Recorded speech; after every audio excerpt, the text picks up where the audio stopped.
Hawa ndio top scorers ama wafungaji bora katika UEFA Champions League baada ya michezo ya leo.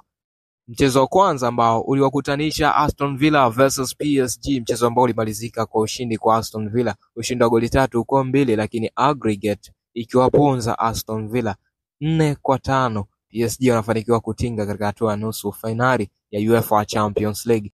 Huku mchezo wa pili ulikuwa ni kati ya Borussia Dortmund dhidi ya Barcelona. FC Barcelona walipigwa goli 3-1, Borussia Dortmund wakibuka na ushindi wa goli 3-1, lakini aggregate ikiwaponza Borussia Dortmund, aggregate ya 3-5. Borussia Dortmund wanayaga mashindano ya UEFA Champions League, huku FC Barcelona wakitinga katika hatua ya nusu finali ya UEFA Champions League. Nafasi ya kwanza katika top scorers, top scorer wa kwanza kabisa yuko Serhou Guirassy, mshambuliaji wa klabu ya Borussia Dortmund ambayo imetolewa katika mashindano. Serhou Guirassy akiwa na magoli 13, huku nafasi ya pili ikishikiliwa na Rafinha kutoka FC Barcelona ambaye ana magoli 12.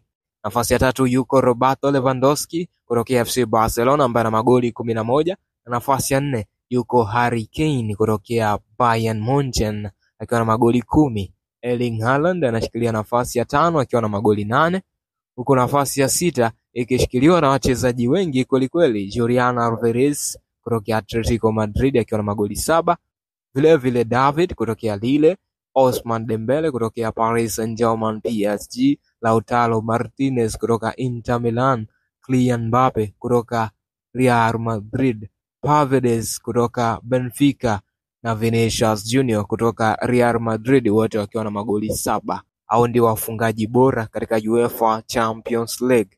Unamuona nani akimaliza kama top scorer katika UEFA Champions League msimu huu? Drop your comment hapo kwenye comment. Hapa ni Super 12 ya Dino Television. Endelea kutufollow kwa taarifa nyingi zaidi za kimichezo. Nyota wa klabu ya Borussia Dortmund pamoja na timu ya taifa ya Guinea anafanikiwa kuondoka na hat-trick katika mchezo mgumu kweli wa robo finali ya UEFA Champions League kati ya Borussia Dortmund dhidi ya FC Barcelona, mechi ambayo ilimalizika kwa ushindi kwa Borussia Dortmund, ushindi wa goli 3-1, huku aggregate ikiwatoa Borussia Dortmund, aggregate wakiwa na 3-5. Borussia Dortmund wanayaga mashindano ya UEFA Champions League, lakini huku mshambuliaji wao hatari kabisa Serhou Guirassy anaondoka akiwa ndiye kinara wa mabao katika UEFA Champions League. What a striker!